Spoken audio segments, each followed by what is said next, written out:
اخبار میں ہماری پولیس کی لاقانونیت کا اداریہ شائع ہونے کے 36 گھنٹے کے اندر اس کے مصنف اخبار کے ایڈیٹر شہزاد کو اغوا کر لیا گیا۔ ایس پی کا پیغام موصول ہوتے ہی میں اسپتال کے ایمرجنسی وارڈ پہنچا، جہاں میں نے ایڈیٹر کی نوجوان بیوی کے سوجے ہوئے ہونٹوں سے اس کے اغوا کی داستان سنی۔ وہ پٹیوں میں لپٹی ہوئی ایک پلنگ پر بیٹھی تھی۔ ڈاکٹروں نے اس کی تکلیف کم کرنے کے لیے اسے سکون کی دوا کا ایک انجیکشن دے دیا تھا۔ میں اور شہزاد فلم دیکھنے گئے تھے، اس نے بتایا۔ جب واپسی میں انہوں نے گیریج کے سامنے کار روکی اور گیریج کا دروازہ کھولنے کے لیے نیچے اترے تو اچانک باڑ کے تاریک سایوں سے 3 آدمیوں نے نکل کر انہیں گھیر لیا۔ اس نے سسکی لی۔ پھر کیا ہوا؟ میں نے نرمی سے پوچھا۔ انہوں نے شہزاد کو پکڑ لیا۔ میں اس کی مدد کے لیے دوڑی۔ ایک آدمی نے میرے بال پکڑ کر زور سے جھٹکا دیا اور کوئی چیز میرے منہ اور ناک پر ماری۔ میں نے شہزاد کو تیز تیز بولتے سنا۔ میں اٹھنے کی کوشش کر رہی تھی کہ کسی نے میرے سر پر لگاتار ضربیں لگانا شروع کر دیں۔ اس کے بعد میں بے ہوش ہو گئی۔ مجھے امید ہے کہ تم ان لوگوں کو پہچان لو گی؟ یہ سوال ایس پی صاحب نے پوچھا۔ افسوس، میں نہیں پہچان سکتی، شہزاد کی بیوی نے کہا۔ وہاں بہت زیادہ اندھیرا تھا۔ اس کے علاوہ مجھے کسی کو غور سے دیکھنے کا موقع نہیں ملا۔ اس اداریے کے لکھنے کے فوراً بعد اخبار کے ایڈیٹر کا اغوا ہو جانا ایک غیر معمولی بات تھی۔ تمام پریس چیخ پڑا۔ آئی جی صاحب نے پریس کانفرنس بلائی اور اس میں طرح طرح کے سوالوں کا سامنا کرنا پڑا۔ پریس نے الزام لگایا کہ شہزاد کے اغوا میں پولیس کا ہاتھ ہے اور پولیس نے اپنے کرائے کے کنڈوں کے ذریعے شہزاد کو اغوا کرا لیا ہے۔ یہ اس کو اداریہ لکھنے کی سزا ملی ہے۔ 2-1 نے دھمکی دے دی کہ 2-4 دن تک کوئی اخبار نہ نکالا جائے۔ اس طرح یہ کافی پریشان کن صورتحال ہو گئی۔ پریشان مت ہو مسز شہزاد، ایس پی صاحب نے ایک نگاہ مجھ پر ڈالتے ہوئے کہا۔ آپ کو اپنا شوہر مل جائے گا۔ میں ذاتی طور پر اس کیس کی نگرانی کر رہا ہوں۔ اوہ شکریہ، وہ بولی۔ میں جانتی ہوں کہ آپ انہیں ان لوگوں کے قبضے سے ضرور چھڑا لیں گے۔ ایس پی صاحب، شہزاد بھی آپ کی ذہانت کی بہت تعریف کرتا ہے۔ اگر آپ انہیں شناخت نہیں کر سکتی تو کوئی بات نہیں، میں نے بستر پر جھکتے ہوئے پوچھا۔ لیکن ذرا غور سے سوچ کر جواب دیں، کیا ان میں سے کسی نے کوئی بات کی تھی؟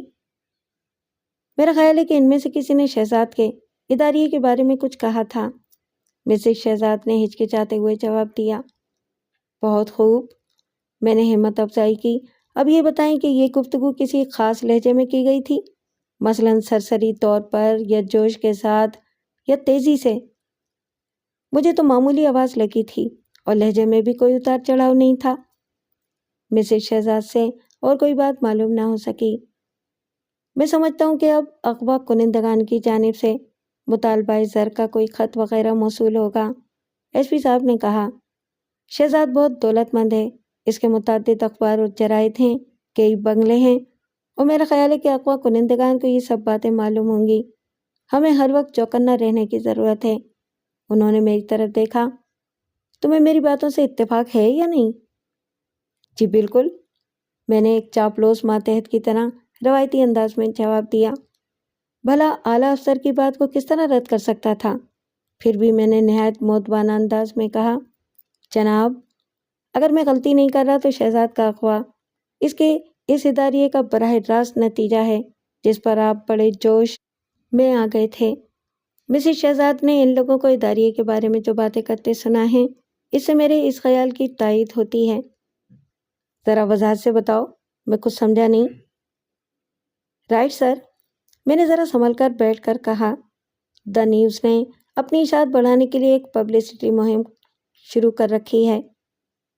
مجھے یہ بات بالکل پسند نہیں کہ تم، ایس پی صاحب نے میری بے باکی دیکھ کر کہا۔ سر، مجھے بھی امید تھی کہ آپ ناراض ہو جائیں گے، میں نے مؤدبانہ کہا، مگر جناب، حقیقت کو چھپایا نہیں جا سکتا۔ دا نیوز نے کچھ ایسے ثبوت اور شواہد حاصل کر لیے جن کی بنیاد پر سیکو کے خلاف کارروائی کی جا سکتی تھی، خاص طور پر اس کی داشتہ شاہین کا بیان کہ جو اس نے سیکو کے خلاف دیا تھا۔ اگر وہ یہ بیان عدالت کے سامنے دفعہ 164 ضابطۂ فوجداری کے تحت دے دے تو سیکو کو موت کی سزا ہو سکتی ہے۔ You talk naan sense, S P صاحب نے ناگواری سے کہا۔ اسے کوئی حادثہ کس طرح پیش آ سکتا ہے؟ اول تو اسی اندیشے کے پیش نظر شاہین کو کہیں بحفاظت چھپا دیا گیا ہے، اور دوسری بات یہ ہے کہ خود سیفو بھی جیل میں ہے۔ اگر آپ کو یاد ہو تو شہزاد نے بھی ٹھیک یہی بکواس اپنے اداریے میں بھی کی تھی۔ اس نے لکھا تھا کہ پولیس ڈپارٹمنٹ پر اعتماد کرنے کے بجائے اخبار دا نیوز نے خود شاہین کی حفاظت کی ذمہ داری لے لی ہے، اور اخبار نے اسے بحفاظت چھپا رکھا ہے تاکہ مقدمے کے دوران عدالت میں پیش کر سکے۔ یہ اس کی حماقت تھی کہ اس نے اپنے جوش میں سیکو کے گروہ کو وہ بات بتا دی جس کے بارے میں وہ ابھی شک و شبے میں مبتلا تھے۔ انہیں یقینی طور پر نہیں معلوم تھا کہ شاہین کس کے پاس ہے۔ یہ قیمتی اطلاع شہزاد نے انہیں فراہم کر دی۔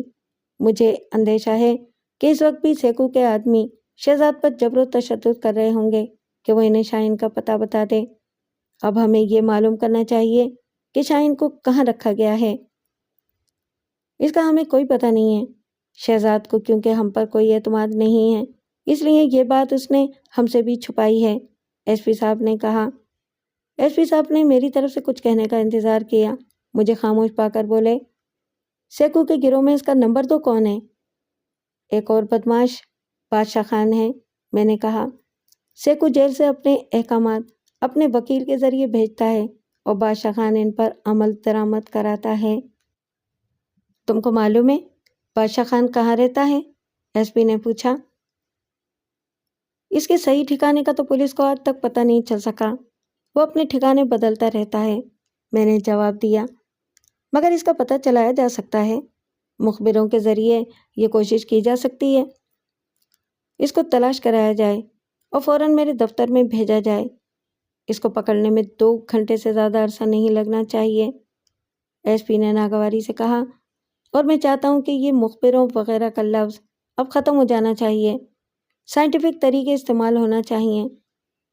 ایس پی صاحب براہ راست بھرتی ہو کر آئے تھے، ان کو پولیس ورکنگ کے متعلق زیادہ واقفیت نہیں تھی، ان کو مخبروں کی اہمیت کا احساس نہیں تھا، ان کو یہ علم نہیں تھا کہ ہمارے ملک میں ابھی تک جرائم کی سراغ رسانی میں مخبروں کی کیا اہمیت ہے۔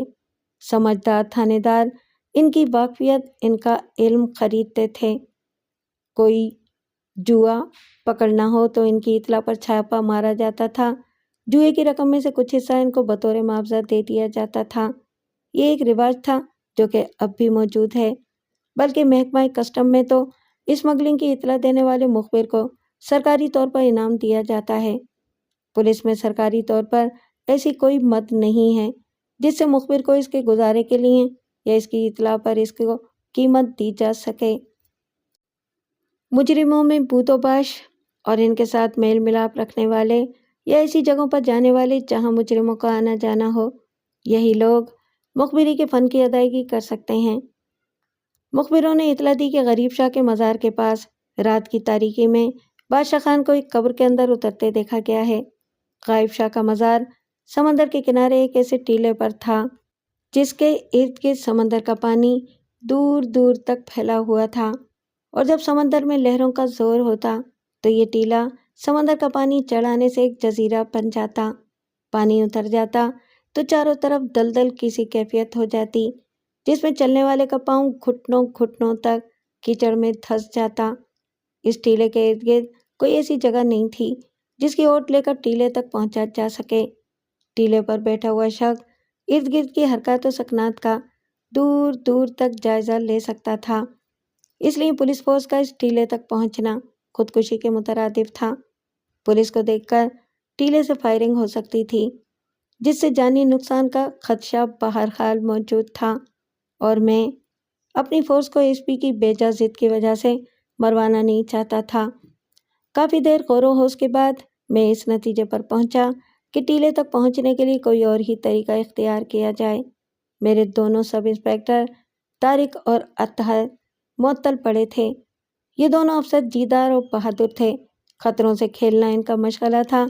اب اس کام کے لیے مجھے دوسرے افسروں کی خدمات مستعار لینا پڑیں۔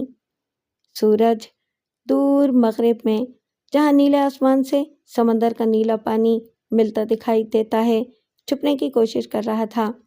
ملگجا اندھیرا غریب شاہ کے مزار کو اپنی لپیٹ میں لے رہا تھا۔ لوگ اپنے اپنے کاموں سے واپس آ رہے تھے۔ کچھ مچھیرے لمبے لمبے جال لیے غریب شاہ کے مزار کی سمت بڑھ رہے تھے۔ غریب شاہ کے مزار کے پاس پانی میں ان کا ارادہ شاید مچھلیاں پکڑنے کا تھا۔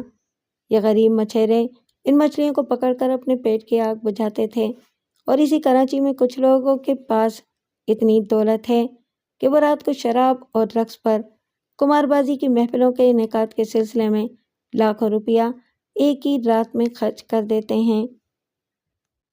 مچھیروں نے غریب شاہ کے مزار کی شرقی دیوار پر سے جال سمندر میں پھینک دیے اور مچھلیاں پھنسنے کا انتظار کرنے لگے۔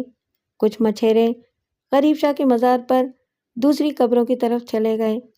مچھیروں کی وہ پارٹی جو قبرستان کی طرف گئی تھی وہ ایک قبر کے پاس رک گئی۔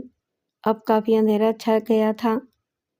سمندر کی لہروں کے آپس میں ٹکرانے سے جو شور ہوتا رہتا، اس کی وجہ سے بھی مچھیروں کو ایک دوسرے کے ساتھ بات چیت کرنے میں دقت محسوس ہو رہی تھی۔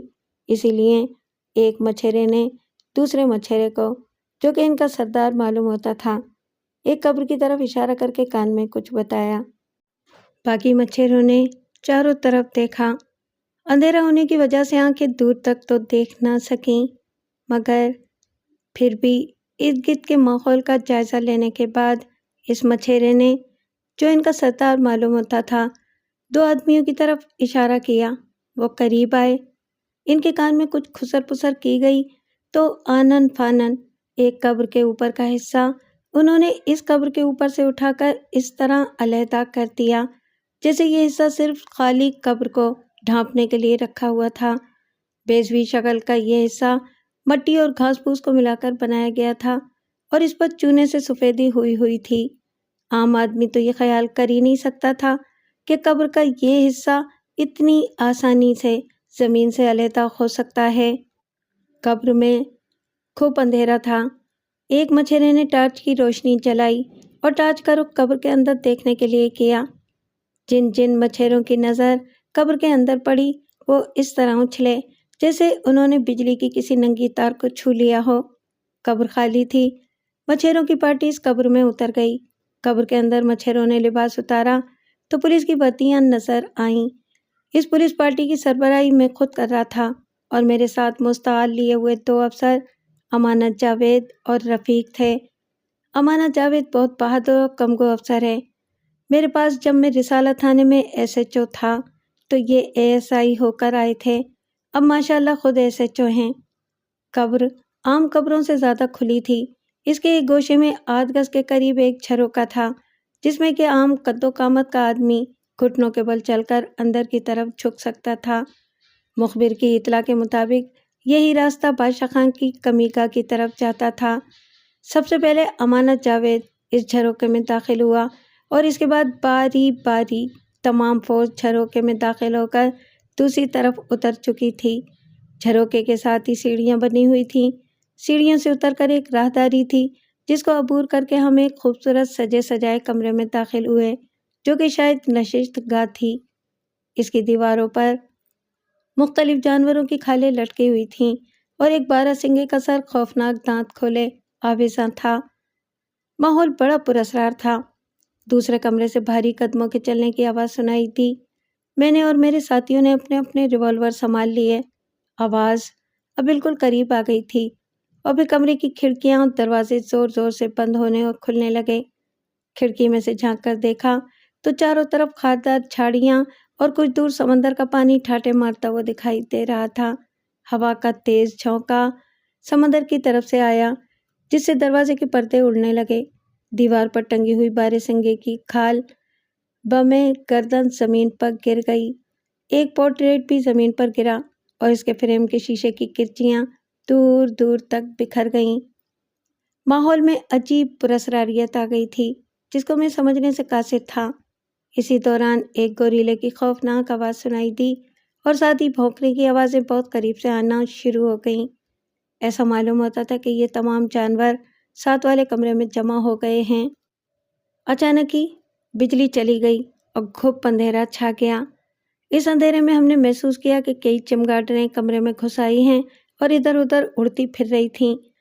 ایک کانسٹیبل کی چیخ سنائی دی، اندھیرے میں ایک چمگادڑ اس کے منہ پر آ بیٹھی تھی اور اس نے اپنے پنجے اس غریب کانسٹیبل کے چہرے پر گاڑ دیے تھے۔ اندھیرے میں اس چمگادڑ کی چمکتی ہوئی آنکھیں ہمیں گھور رہی تھیں۔ ایسی صورت میں چمگادڑ پر ریوالور کا فائر بھی نہیں کیا جا سکتا تھا۔ کانسٹیبل کو گولی سے زد پہنچنے کا خطرہ تھا۔ کانسٹیبل کی چیخیں مجھ سے برداشت نہیں ہو رہی تھیں، وہ درد سے بلبلا رہا تھا۔ میں امانت جاوید کی حاضر دماغی کی تعریف کیے بغیر نہیں رہ سکتا۔ اس نے سگریٹ سلگایا اور سلگتے ہوئے سگریٹ کو چمگادڑ کی آنکھوں پر رگڑا۔ چمگادڑ نے جلتے ہوئے سگریٹ لگنے سے ایک چیخ ماری اور کانسٹیبل کا منہ چھوڑ کر فضا میں غائب ہو گئی۔ ٹارچ کی روشنی میں دیکھا تو کانسٹیبل کے چہرے پر چمگادڑ کے پنجے گاڑنے سے جو زخم آ گئے تھے ان سے خون رسنے لگا تھا۔ ایک دوسرے کانسٹیبل کی مدد سے اس کو واپس بھیجنا ہی مصلحت کا تقاضا تھا تاکہ طبی امداد حاصل کی جا سکے۔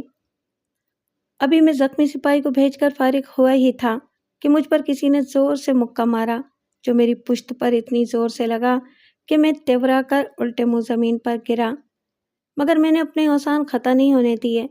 فوراً ہی سنبھلا، اٹھا تو دیکھا کہ ایک گوریلا میری طرف دوسرا وار کرنے کے لیے بڑھ رہا ہے۔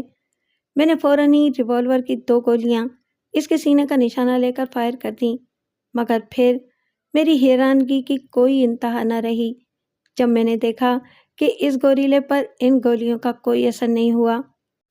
میری نظر اندھیرے میں چمکتی ہوئی ایک کلہاڑی پر پڑی جو کہ دیوار کے ساتھ لٹک رہی تھی۔ میں نے جلدی سے اس کلہاڑی کو دیوار سے علیحدہ کیا اور اس گوریلے پر کلہاڑی سے وار کیا جو کہ اس کے سر پر لگا۔ وہ تیورا کا نیچے گر گیا۔ میں نے اس کے اوپر سوار ہو کر 3-4 گھوسے رسید کیے تو وہ ادمویا سا ہو گیا، مگر گوریلے کی آواز ساتھ والے کمرے سے آتی رہی۔ یہ تحیر انگیز چیز تھی۔ لڑائی کے دوران اندھیرے میں اس گوریلے کے پیٹ پر میری نگاہ پڑی تو ایک چمکدار زپ مجھے نظر آئی۔ میں نے زپ کھول دی۔ اندر ایک جیتا جاگتا انسانی جسم سانسیں لے رہا تھا۔ میں نے اس کو اٹھنے کا اشارہ کیا۔ امانت جاوید نے جلدی سے اس کی تمام کھال جو وہ پہنے ہوئے تھا اتاری۔ سینے پر بلٹ پروف بلٹ چڑھی ہوئی تھی۔ اب مجھے یاد آیا کہ میری گولیوں کا اثر اس کے جسم پر کیوں نہیں ہوا۔ کھال کے اندر سے 6 فٹ لمبا سیاہ گھنگریالے بالوں والا شیدی سفید دانت نکالے ہوئے کھڑا تھا۔ اس کو میں نے بتایا کہ ہم پولیس والے ہیں اور بادشاہ خان کی تلاش میں آئے ہیں۔ بادشاہ خان کا نام سنتے ہی اس نے بھاگ کر کونے میں ایک بٹن دبایا۔ روشنی پھر واپس آ گئی۔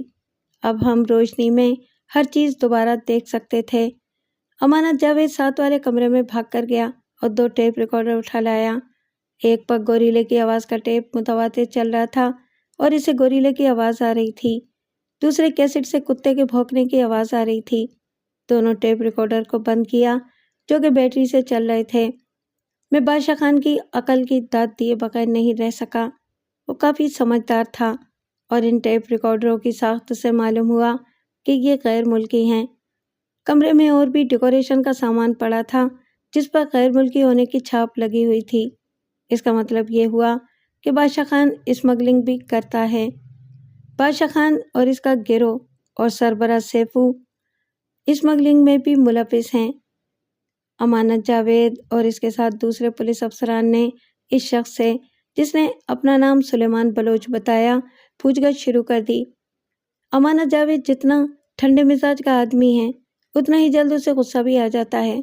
جب وہ سلیمان سے پوچھ کر تنگ آ گیا اور جب اس نے بادشاہ خان کے متعلق زبان نہ کھولی تو اس کے پاؤں کے ساتھ رسی باندھ کر بجلی کے پنکھے کے ساتھ الٹا لٹکا دیا۔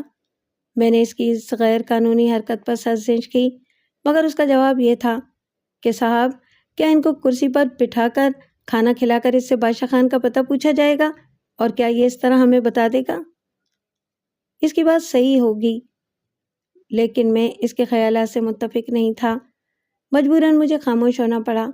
ایس پی صاحب نے بادشاہ خان کو پیش کرنے کے لیے 2 گھنٹے کا وقت دیا تھا جو کہ کبھی کا ختم ہو چکا تھا۔ چونکہ ایس پی مجھ سے رابطہ قائم نہیں کر سکے تھے اس وجہ سے وہ کہیں جھنجھلاتے پھر رہے ہوں گے۔ میں بھی چاہتا تھا کہ کسی طرح بادشاہ خان کا پتہ چل جائے اور میں سرخرو ہو جاؤں۔ امانت نے سلیمان کو الٹا لٹکا کر بجلی کے پنکھے کے ساتھ باندھ دیا اور پنکھا چلا دیا۔ ریگولیٹر کو پہلے 1 نمبر پر رکھا۔ پنکھا گھوما مگر آہستہ۔ اس موومنٹ کا اثر سلیمان پر کچھ بھی نہ ہوا، وہ بڑا سخت جان معلوم ہو رہا تھا۔ امانت جاوید نے جھنجھلا کر پنکھا پوری اسپیڈ سے چلا دیا۔ پنکھے کے تیزی سے گھومنے سے رسی ٹوٹ گئی اور سلیمان تیزی سے زمین پر گرا اور گرتے ہی اٹھا اور سامنے والی کھڑکی سے باہر کود گیا۔ یہ اتنا اچانک ہوا کہ ہم لوگ سمجھ نہ پائے اور کوئی بھی ملازم سلیمان کو روک نہ سکا۔ جب ذرا ہوش و حواس قابو میں آئے تو امانت جاوید اپنے ساتھ 2-4 ملازموں کو لے کر اسی کھڑکی میں سے کود کر سلیمان کی تعاقب میں روانہ ہو گیا۔ میرا بھی اب وہاں رہنا ضروری نہیں تھا۔ میں نے کچھ پولیس کانسٹیبلان کو وہاں چھوڑ دیا احتیاطاً، اور خود امانت جاوید کے عقب میں روانہ ہو گیا۔ پاشا خان اندھیرے کا فائدہ اٹھا کر بھاگ گیا تھا اور سلیمان بلوچ بھی ہمارے ہاتھ نہ لگ سکا۔ ایس پی کے سامنے ہمیں کافی خفت اٹھانا پڑی، مگر میں بادشاہ خان کو پکڑنے کا تہیہ کر چکا تھا۔ چاروں طرف مخبروں کا جال پھیلا دیا گیا تھا۔ ساحل پر سادہ لباس میں آدمی تعینات کر دیے تھے کہ وہ کسی کشتی میں بیٹھ کر دوسرے ملک نہ چلا جائے۔ کوسٹ گارڈ، کسٹم، امیگریشن وغیرہ وغیرہ تمام محکمہ کو چوکنا کر دیا تھا۔ مخبروں نے اطلاع دی کہ جمعے کی شب شیری کالونی میں بادشاہ خان کی بہن کی شادی ہے اور وہ شادی میں شرکت کے لیے ضرور آئے گا۔ شیری کالونی میں بادشاہ خان کے ماں باپ کا مکان تھا جہاں سے اس کی بہن کی ڈولی اٹھنی تھی۔ جمعے کے روز کا شدت سے انتظار ہو رہا تھا۔ میں نے مضبوط سپاہیوں اور نڈر افسران کا دستہ تیار کر لیا تھا جن کو چھاپے کے لیے اپنے ساتھ لے جانا چاہتا تھا۔ عام لباس میں ملبوس یہ پولیس کے نوجوان اپنے ریوالور قمیض کے نیچے چھپائے سر شامی بادشاہ خان کے باپ کے گھر کے ارد گرد لگا دیے گئے۔ ان کو اس طرح لگایا کہ کسی قسم کا شک نہ ہو۔ ان کو میں نے ہدایت کر دی کہ جب بارات واپس آئے تو باراتیوں میں شامل ہو جانا اور پنڈال میں آ جانا، جس کے چاروں طرف شامیانے لگے ہوئے تھے اور سامنے کی جانب دولہا اور دلہن کے لیے پھولوں سے سجا ہوا اسٹیج لگا ہوا تھا۔ اسٹیج کے سامنے کچھ جگہ چھوڑی ہوئی تھی جس پر یا تو مجرا ہونا تھا یا قوالی کا پروگرام تھا۔ بہرحال 8 بجنے میں کچھ منٹ باقی ہوں گے کہ بینڈ باجے کی آواز آئی۔ کلفٹن کی طرف سے پھولوں سے سجی ہوئی کچھ گاڑیاں چلی آ رہی تھیں جن کے آگے بینڈ باجا تھا۔ باراتی اس موقع پر ہوائی فائر کر کے اسلحے کی نمائش کر رہے تھے۔ یہ تشویشناک بات تھی کہ لوگوں کے پاس اسلحہ تھا۔ پولیس کے ساتھ مقابلے کا خطرہ موجود تھا۔ باراتی اپنی اپنی جگہ بیٹھ گئے۔ مولوی صاحب نے نکاح پڑھایا، مبارک سلامت ہوئی۔ لوگ ادھر سے ادھر آنے جانے لگے۔ کوئی دولہا والوں کو مبارکباد دے رہا تھا تو کوئی دلہن کے باپ کو۔ میں اور میرے ساتھی بھی اپنی اپنی جگہ بیٹھے ایک دوسرے کو مبارکباد دے رہے تھے۔ ہماری نظریں بادشاہ خان کو تلاش کر رہی تھیں مگر بظاہر وہ کہیں نظر نہیں آ رہا تھا۔ کھانا شروع ہوا اور ختم ہو گیا۔ ناچ و گانے کی محفل شروع ہوئی۔ ایک عجیب و غریب شور میں مشہور رقاصہ شہناز نے ناچنا شروع کیا تو معلوم ہو رہا تھا جیسے آواز میں جوانی گا رہی ہے، لیکن اس کے چہرے کے شہابی رنگ پر یہ سوال پھیلا ہوا تھا کہ زندگی بڑھاپے سے شروع ہو کر بچپن پر ختم ہو جاتی تو کیا ہوتا؟ اس کی آواز اور وقت دونوں اڑے جا رہے تھے اور اب تو فضا کا رنگ ہی بدل گیا تھا۔ غریبوں پر ایک بھی پیسہ خرچ نہ کرنے والے لوگ نقرئی سکوں کی بارش برسا رہے تھے۔ چھوٹے بڑے نوٹ شہناز کے قدموں پر نچھاور کیے جا رہے تھے۔ صوفہ نشینوں کی وضعداریاں ڈھیلی پڑ گئی تھیں۔ پیالوں کے سرخ پانی نے حواس کا توازن ہلا دیا تھا۔ شہناز نے گانا ختم کیا۔ آواز آئی، پنجابی کا کوئی گانا ہو جائے۔ بڑے اچھے ہاتھ پیروں کا ایک جامع زیب نوجوان سامنے آ بیٹھا۔ غور سے دیکھا، اچکن کی جیبیں ٹٹولیں، 2 سبزے پاؤں پر نچھاور کیے اور کہا، شہناز پنجابی گانا ہو جائے۔ شہناز نے اس نوجوان پر ایک نظر ڈالی۔ اس کی علم چھڑی آنکھوں میں انکہے خیالوں کی بتیاں جھلملا رہی تھیں۔ ادھر دائرہ بنا، ادھر ہاتھوں کے گجرے حرکت میں آ گئے۔ بوٹی بوٹی تھرکنے لگی۔ اس کا رقص رات کے گھنے پن میں اور بھی گھنا ہو گیا۔ زاویے ہی زاویے، دائرے ہی دائرے۔ وہ ناچ رہی تھی اور ہم دیکھ رہے تھے۔ رات کا سناٹا ختم ہونے کو تھا۔ ہم لوگ بادشاہ خان کی تلاش میں محو تھے جو ہمیں کئی دن سے نچا رہا تھا۔ مخبر نے میرے کان میں خسر پسر کی کہ یہ جو شخص شہناز کو بڑھ چڑھ کر پیسے دے رہا ہے یہی تو بادشاہ خان ہے۔ یہ سنتے ہی میں نے اپنے آدمیوں کو اشارہ کیا۔ وہ بادشاہ خان پر ٹوٹ پڑے۔ محفل درم برم ہو گئی۔ باراتی کھو گئے۔ بادشاہ خان کو ہتھکڑی پہنائی جا چکی تھی۔ وہ غصے سے تلملا اٹھا۔ بادشاہ کو پکڑ کر ایس پی صاحب کے سامنے پیش کیا گیا۔ ایس پی جو کہ غصے کے عالم میں اپنے کمرے میں ٹہل رہے تھے، ہمیں دیکھ کر ٹھہر گئے اور کہا، کہاں رہے اتنی دیر؟ بادشاہ کی تلاش میں نے فوراً جواب دیا۔ کہاں ہیں وہ؟ باہر ہتھکڑیوں میں پولیس کی نگرانی میں نے کہا، اس کا وکیل بھی ساتھ آیا ہے۔ ملزم کو تمام قانونی سہولتیں مہیا کرنا چاہیے۔ ایس پی میرے طنز کو سمجھ گئے اور خاموش رہے۔ اس کو اندر لاؤ۔ میں نے سب انسپکٹر رفیق اور امانت جاوید کو اشارہ کیا۔ بادشاہ خان کو اندر لایا گیا۔ ایس پی صاحب اپنی گھومنے والی کرسی پر برائے جمان ہو گئے۔ ایس پی صاحب نے سوال و جواب کی ذمہ داری اپنے سر لے لی۔ دیکھو بادشاہ خان، میں تم سے سچ بولنے کی توقع رکھتا ہوں۔ ایس پی نے نرم لہجے میں کہا، مجھے معلوم ہوا ہے کہ تم سیکو کا دایاں ہاتھ ہو۔ یہ سیکو کون ہے؟ بادشاہ خان نے آنکھیں چندیاتے ہوئے پوچھا۔ ایس پی صاحب کو یہ دانستہ تجاہل ناگوار گزرا۔ انجان بننے کی کوشش مت کرو، وہ جھنجھلا کر بولے۔ دا نیوز کے ایڈیٹر شہزاد کو اغوا کر لیا گیا ہے اور ہمیں شبہ ہے کہ اس میں تمہارا کچھ نہ کچھ ہاتھ ضرور ہے۔ بادشاہ خان کے کچھ کہنے سے پہلے ہی اس کا وکیل برلاس بول پڑا۔ کوئی جواب مت دینا، اس نے اپنے موکل کو مشورہ دیا اور ایس پی کی طرف دیکھا۔ ایس پی اس بے جا مداخلت پر کچھ خوش نہیں تھے۔ وکیل صاحب، یہ پاکستان ہے، انگلستان نہیں۔ آپ ہمارے کام میں مداخلت کر رہے ہیں اور سرکاری کام کی انجام دہی میں مداخلت کرنا جرم ہے۔ نہیں جناب، وکیل نے کہا، ملزم کا قانونی حق ہے کہ وہ پولیس کی طرف سے پوچھے جانے والے سوالوں کے جواب دے یا نہ دے۔ ہمیں قانون مت سکھاؤ، ایس پی نے کہا۔ میں قانون سکھاتا نہیں ہوں، صرف یاد دہانی کروا رہا ہوں کہ ضابطۂ فوجداری کی دفعات 162 163 مد نظر رکھیں۔ آپ کسی شخص کو دھمکی، لالچ یا خوف دے کر بیان دینے پر مجبور نہیں کر سکتے، وکیل نے جواب دیا۔ آپ براہ کرم اپنا قانون عدالت کے کمرے تک محدود رکھیں، سمجھے؟ ایس پی نے دانت پیستے ہوئے کہا، اس وقت ملزم ہماری حراست میں ہیں، آپ جائیں، ہمارے ناجائز فعل کے لیے عدالت کا دروازہ کھٹکھٹائیں۔ بہرحال میرا موکل اس بارے میں کوئی بات نہیں کرنا چاہتا، ایڈوکیٹ نے کہا، اور اب ہم اجازت چاہتے ہیں۔ وہ دونوں جانے کے لیے کھڑے ہو گئے۔ ایس پی کا چہرہ غصے سے سرخ ہو گیا۔ ٹھہرو، انہوں نے سخت لہجے میں کہا اور میری طرف دیکھا۔ اس کو لے جاؤ اور حوالات میں بند کر دو۔ کس جرم میں؟ وکیل نے پوچھا۔ یہ عدالت میں پوچھنا۔ ایس پی اور وکیل کو نوک جھونک کرتے چھوڑ کر میں اپنے ماتحتوں کے ساتھ ملزم بادشاہ خان کو لے کر تھانے پر آ گیا اور حوالات میں بند کر دیا۔ تھوڑی دیر بعد ایس پی کا فون آیا۔ اس کو بند کر دیا تم نے؟ جی ہاں، مگر وہ کچھ دیر بعد رہا ہو جائے گا۔ کیا بکتے ہو؟ ایس پی چلائے۔ میں صحیح کہہ رہا ہوں، آپ ہی کا فون آئے گا کہ اس کو چھوڑ دو، میں نے جواب دیا۔ دوسری طرف سے ریسیور کو کریڈل پر رکھنے کی زوردار آواز آئی۔ ایس پی صاحب نے غصے سے لائن کاٹ دی تھی۔ ہم نے ملزم بادشاہ خان پر دا نیوز کے ایڈیٹر شہزاد کے اغوا کا چارج لگا دیا تھا اور یہ ناقابل ضمانت جرم تھا۔ بادشاہ خان سے انٹروگیشن شروع کر دی گئی تھی۔ بادشاہ خان سیکو کے گروہ کا نہایت اہم پارٹنر تھا، کوئی معمولی آدمی نہیں تھا، لہٰذا کئی گھنٹے کی انٹروگیشن کے بعد بھی اس نے ہمیں کچھ نہ بتایا۔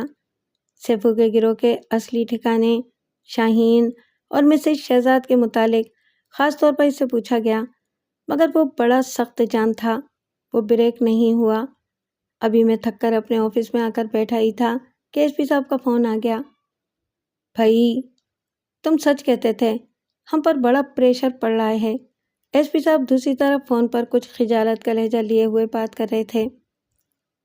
میں سمجھا نہیں سر، میں نے تجاہل عارفانہ سے کام لیتے ہوئے کہا۔ ارے بھائی، اس میں سمجھنے سمجھانے کی کیا بات ہے؟ اوپر سے فون آیا تھا، ایس پی صاحب نے دھیمے لہجے میں جواب دیا، کہ بادشاہ خان کی ضمانت لے لی جائے۔ مگر جناب، بادشاہ خان ناقابل ضمانت جرم میں بند ہے، اس پر ایک اخبار کے ایڈیٹر کو اغوا کرنے کا جرم عائد ہے، یہ کیسے ہو سکتا ہے؟ میں نے ذرا جذباتی انداز لیے ہوئے جواب دیا۔ بھائی کچھ بھی کرو، تم سمجھتے ہو نا، اوپر سے پریشر پڑ رہا ہے۔ وہ تو اس کی شرافت کا سرٹیفکیٹ بھی دے رہے ہیں۔ کہتے ہیں کہ بادشاہ خان کسی زمانے میں جرائم کرتا تھا، اب تو وہ کاروباری آدمی ہے، کروڑوں کا بزنس کرتا ہے، اس کا کاروں کا شو روم ہے، ریس میں گھوڑے ہیں، کارپیٹ کی فیکٹری ہے۔ ایس پی صاحب بولتے جا رہے تھے۔ اسمگلنگ کا کاروبار کرتا ہے، 2 لانچیں ہیں جن میں دبئی سے سونا آتا ہے اور ادھر سے ہیروئن جاتی ہے۔ میں نے ایس پی صاحب کی بات کاٹتے ہوئے جواب دیا، سیاسی لوگ اگر ایسا کاروبار نہ کریں تو الیکشن جیتنے کے لیے ان کے پاس روپیہ کہاں سے آئے گا؟ میں سمجھتا ہوں کہ بادشاہ خان نے کسی سیاسی لیڈر کا الیکشن میں کام کیا ہوگا، اس کو ووٹ دلوائے ہوں گے۔ اب وہ سیاسی شخصیت پس پردہ رہ کر اپنے محسن کے احسانوں کا بدلہ چکا رہی ہے۔ ایس پی صاحب بھی کچھ حق کی بات کرنے لگے تھے۔ یہی بات ہے جناب، جب تک ہمارا پورا معاشرہ ایسے لوگوں سے صاف نہیں ہو جاتا، جب تک صاف ستھری اور دیانتدارانہ سیاست کو فروغ نہیں ملتا، انتخابات میں دھاندلیاں بند نہیں ہوتی، ایسا ہی ہوتا رہے گا۔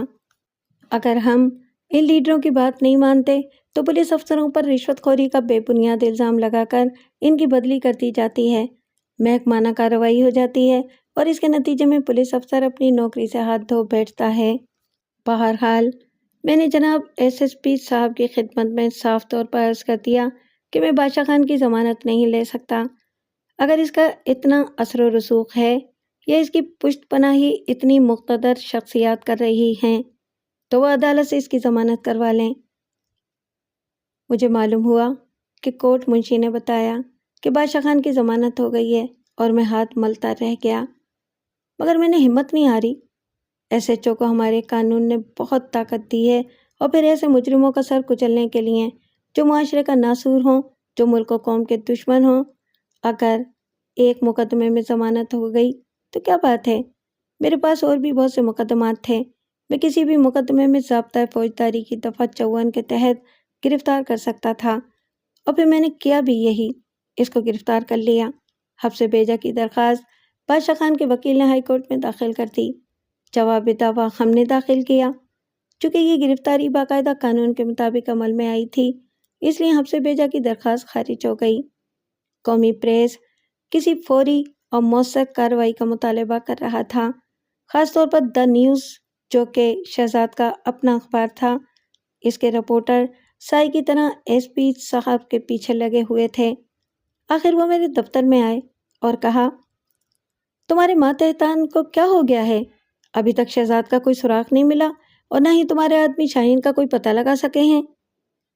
میں نے عرض کی، جناب جس دن سے شہزاد کو اغوا کیا گیا ہے میں نے یونیفارم نہیں اتاری اور نہ ہی گھر گیا ہوں۔ بیوی بچوں کو دیکھے ہوئے آج کتنے ہی دن ہو گئے ہیں، آپ مجھ پر بلا وجہ ناراض ہو رہے ہیں۔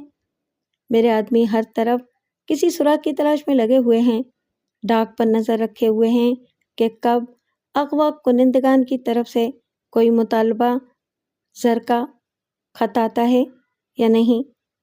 سیفو کے ساتھی بادشاہ خان کو گرفتار کر لیا گیا ہے، اسے سختی سے انٹروگیشن کی جا رہی ہے۔ آپ نے میرے بہترین افسر طارق اور اطہر رشید کو معطل کیا ہوا ہے، آپ نے بدماشوں کو تھانے پر بلانے کے لیے منع کیا ہوا ہے، بادشاہ کو چھڑانے میں بھی کوئی کسر اٹھا نہیں رکھی، وہ تو میں نے اپنے رسک پر اسے دوبارہ گرفتار کر لیا۔ میں آپ کو بتا نہیں سکتا کہ مجھ پر کتنا پریشر پڑا ہوا ہے۔ بادشاہ خان کو دوبارہ گرفتار کرنے پر مجھے دھمکیاں دی جا رہی ہیں، مگر میں ان تمام ناسازگار حالات کے ہوتے ہوئے اپنے کام میں مصروف ہوں، نہ مجھے کوئی لالچ نہ ہی کوئی خوف اپنے مقصد سے دور لے جا سکتا ہے۔ آپ نے مخبروں کو استعمال کرنے سے منع کر دیا ہے، یوں ان سے ہمارا رابطہ ختم ہو چکا ہے۔ ایس پی صاحب نے اپنی پیشانی پر ہاتھ پھیرا۔ میری سمجھ میں نہیں آتا کہ اب تک اغوا کرنے والوں کی طرف سے ہمیں کوئی مطالبہ کیوں نہیں موصول ہوا، ایس پی صاحب نے کہا۔ آج مسز شہزاد نے بھی مجھ سے بات کی تھی، وہ بہت ناراض معلوم ہو رہی تھیں، اور ان کا ناراض ہونا حق بجانب بھی ہے۔ اس کے علاوہ اور کس رد عمل کی توقع کی جا سکتی ہے؟ اگر میرا اندازہ غلط نہیں تو شہزاد اس وقت انتہائی تکلیف دہ تجربے سے دوچار ہو رہا ہوگا۔ بدماش اس کی زبان کھلوانے کی پوری کوشش کر رہے ہوں گے، وہ اس جگہ کا پتہ پوچھ رہے ہوں گے کہ اس نے شاہین کو کس جگہ چھپایا ہوا ہے، اور اب تک ہم اس سلسلے میں کوئی پیش رفت نہیں کر سکے۔ اس کی وجہ یہ ہے کہ شہزاد اور ہمارے محکمے کے چند افسران نے پولیس کے محکمے پر عوام کے اعتماد کو مجروح کر دیا ہے۔ اگر مجھے شاہین کا پتہ معلوم ہوتا تو میں اس کی حفاظت کے لیے ایک اسکواڈ تعینات کر دیتا۔ موجودہ صورتحال میں تو سوائے انتظار کرنے کے اور کچھ بھی نہیں کیا جا سکتا، میں نے جواب دیا۔ انتظار انتظار انتظار، مگر آخر کب تک؟ ایس پی صاحب نے بے چارگی سے کہا اور بڑبڑاتے ہوئے آفس سے نکل گئے۔ ان کو گئے نصف گھنٹہ ہی ہوا تھا کہ میرے اسپیشل ہیڈ کانسٹیبل جبار کا فون آیا۔ میں یہاں اوچھا سینیٹوریم سے بات کر رہا ہوں، اس نے مجھے بتایا۔ تقریباً 20 منٹ ہو گئے ہیں کہ کوئی شخص جو کہ ڈاکٹر کا سفید گون پہنے ہوئے تھا ایک کمرے میں داخل ہوا اور وہاں پر ایک مریضہ جس نے اپنا نام چکوری بتا کر درج کروایا تھا اس کے بیڈ کے پاس گیا۔ چکوری کے بظاہر کوئی بیماری نہیں تھی مگر اس کو ڈرپ لگی ہوئی تھی۔ اس ڈاکٹر نے وہ ڈرپ نکال کر ایک دوسری ڈرپ لگا دی اور خود فوراً غائب ہو گیا۔ اس ڈرپ کے چند قطرے اس عورت کے جسم میں گئے۔ عورت نے تھوڑی دیر کے لیے آنکھیں کھولیں اور پھر ہمیشہ کے لیے بند کر دیں۔ معلوم ہوا کہ وہ عورت شاہین تھی۔ او میرے خدا! میں نے سر پر ہاتھ مارتے ہوئے کہا، مجھے کسی ایسی ہی بات کی توقع تھی۔ اس شخص کا کوئی سراغ ملا جو کہ ڈاکٹر کا سفید گون پہنے ہوئے تھا؟ بالکل نہیں، وہ چہرے پر سفید ماسک پہنے ہوئے تھا جیسے کہ ڈاکٹر سرجن آپریشن سے پہلے پہنتے ہیں۔ اس کی شکل بھی نہیں دیکھی جا سکی۔ تم دیکھو اس سلسلے میں کیا کیا جا سکتا ہے؟ میں نے جبار کو ہدایت کی، جب تک تمہیں میری طرف سے کوئی واضح ہدایت نہ ملے اس بارے میں اپنی زبان بند رکھو اور کسی کو کوئی رپورٹ نہ دو۔ ہمیں کم از کم چند گھنٹوں تک اس خبر کو دبائے رکھنا ہے۔ مجھ سے برابر رابطہ قائم رکھو اور اپنی کارروائیوں سے مطلع کرتے رہو۔ میں نے فون اٹھایا اور ایس پی صاحب سے رابطہ قائم کیا۔ جیسی کہ مجھے توقع تھی ہمیں شاہین کے متعلق معلوم ہو گیا ہے۔ بہت خوب، ایس پی صاحب نے جواب دیا۔ خوب کچھ نہیں، اسے ہسپتال میں مریضہ بنا کر رکھا گیا تھا اور شناخت کو چھپانے کے لیے پٹیاں لپیٹ دی گئی تھیں۔ اس کے باوجود سیبو کے کارندے اپنا کام دکھا گئے۔ اس کے بازو پر لگی ہوئی گلوکوز کی ڈرپ تبدیل کر دی گئی اور زہر ملی ہوئی ڈرپ چڑھا دی گئی جس سے فوراً اس کی موت واقع ہو گئی۔ یہ باتیں مجھے چیف میڈیکل افسر سے معلوم ہوئی ہیں۔ واضح اور مکمل رپورٹ پوسٹ مارٹم کے بعد معلوم ہوگی۔ اس سے ایک ہی نتیجہ نکالا جا سکتا ہے کہ سیکو کے آدمیوں نے اذیت پہنچا کر شہزاد کو اپنی زبان کھولنے پر مجبور کر دیا، اور اب جب کہ وہ اسے موت کی نیند سلا چکے ہیں ان کے نزدیک شہزاد کا کوئی مصرف باقی نہیں رہ گیا۔ تمہارا مطلب ہے کہ وہ شہزاد کو بھی قتل کر دیں گے؟ ممکن ہے، لیکن ذاتی طور پر مجھے اس میں شبہ ہے۔ وہ اس وقت تک انتظار کریں گے جب تک ان کو بادشاہ خان کی طرف سے کوئی ہدایت نہیں ملتی۔ اب کیا کرنا چاہیے؟ ایس پی صاحب نے مجھ سے بے چارگی سے پوچھا۔ اب میں مکمل طور پر کیس اپنے ہاتھ میں لے کر تفتیش کروں گا۔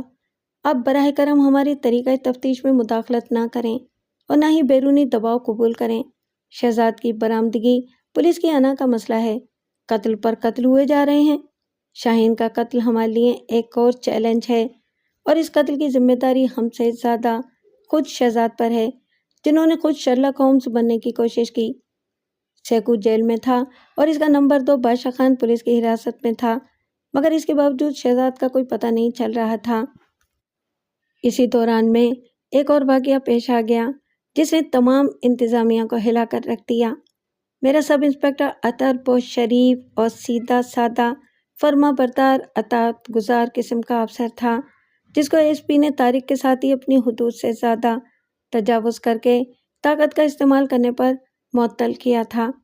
جیسا کہ ہم نے شروع میں بتایا تھا، اس سے ایک نہایت ہی سنگین نوعیت کی غلطی ہو گئی اور اس کو بچانے کے لیے میں نے اپنی شہرت کو داغدار کر لیا۔ صبح اطلاع ملی کہ نیٹی چیٹی پل کے پاس مندر کے عقب میں ایک عورت کی برہنہ لاش ملی ہے۔ عورت کی عمر تقریباً 20-22 سال ہوگی۔ اس کے جسم پر نیلے رنگ کی شلوار قمیض، بلکہ یوں کہنا چاہیے کہ ملیشیا رنگ کی شلوار قمیض تھی۔ پاؤں میں کالی گرگابی، سفید موزے تھے۔ لاش کے قریب 3-4 فٹ کے فاصلے پر ایک چرمی پرس پڑا ہوا تھا۔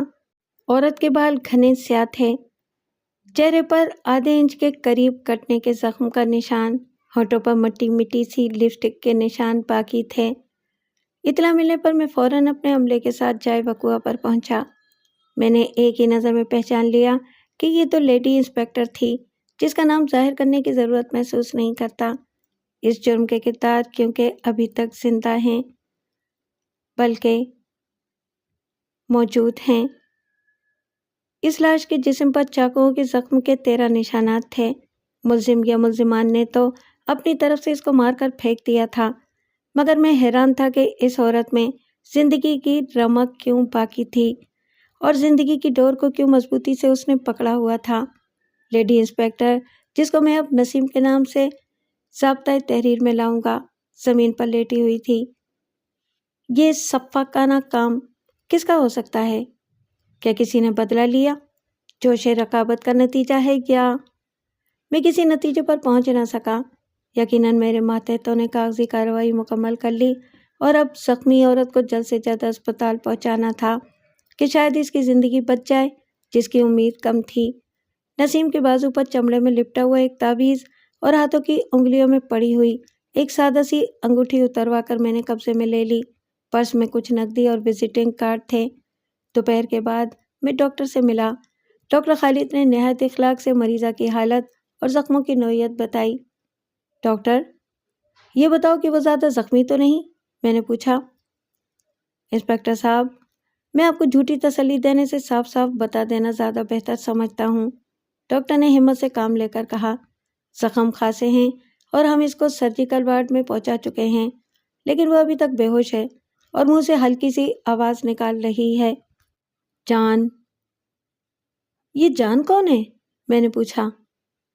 یہ یا تو کسی کا نام ہے یا پھر محبت میں یہ لڑکی کسی کو جان کہتی ہے۔ یہ تو آپ تفتیش سے ہی معلوم کر سکتے ہیں، جو خالصتاً آپ کا کام ہے، ڈاکٹر نے مسکراتے ہوئے جواب دیا۔ ڈاکٹر خالد سے باتیں کر کے میں سرجیکل وارڈ گیا۔ وہاں پر ایک ہندو ڈاکٹر ورما سے ملاقات ہوئی، جو کہ اس وارڈ کے انچارج تھے۔ ڈاکٹر ورما کو میں نے ایک انسان دوست شخص پایا۔ وہ نہایت خندہ پیشانی سے ملے۔ میں نے اپنا تعارف کروایا تو اس نے نہایت خلوص سے ہاتھ جوڑ کر نمستے کیا اور کہا، میں آپ کی کیا سیوا کر سکتا ہوں؟ ڈاکٹر صاحب، میں مس نسیم کے متعلق پوچھنے آیا تھا، کیونکہ ڈاکٹر خالد نے تو مریضہ کی حالت تشویشناک بتائی ہے۔ وہ آپریشن تھیٹر میں ہیں۔ ڈاکٹر کی بات نے بہت سے لوگوں کو متوجہ کر لیا۔ نسیم کی زندگی کو تو کوئی خطرہ لاحق نہیں ہے نا؟ میں نے ہچکچاتے ہوئے پوچھا اور ساتھ ہی میری نظر کونے میں کھڑے ہوئے سب انسپکٹر اطہر پر پڑی، جس کا چہرہ زردی مائل ہو رہا تھا اور آنکھیں بھی سوجی ہوئی تھیں۔ میں اس کو اس حالت میں دیکھ کر پریشان ہو گیا۔ میں سمجھا کہ معطلی کی وجہ سے مالی پریشانی نے اس کی یہ حالت بنا دی ہے۔ میں نے چودھری اشرف سے، جو میرے ساتھ اسپتال میں آیا تھا، اطہر کی حالت کے متعلق پوچھا تو پہلے تو وہ کچھ جھجکا، مگر پھر جواب دیا۔ آپ کو نہیں معلوم؟ اطہر نے نسیم سے نکاح کر لیا تھا۔ نکاح کر لیا تھا؟ کیا مطلب؟ چودھری صاحب کچھ واضح بات کریں، یہ میں کیا سن رہا ہوں؟ جہاں تک میرا خیال ہے اطہر کی شادی تو ہو چکی ہے اور شاید اس کی 2 بچیاں بھی ہیں۔ میں نے تعجب کا اظہار کیا اور پھر بات کرتے کرتے رک گیا۔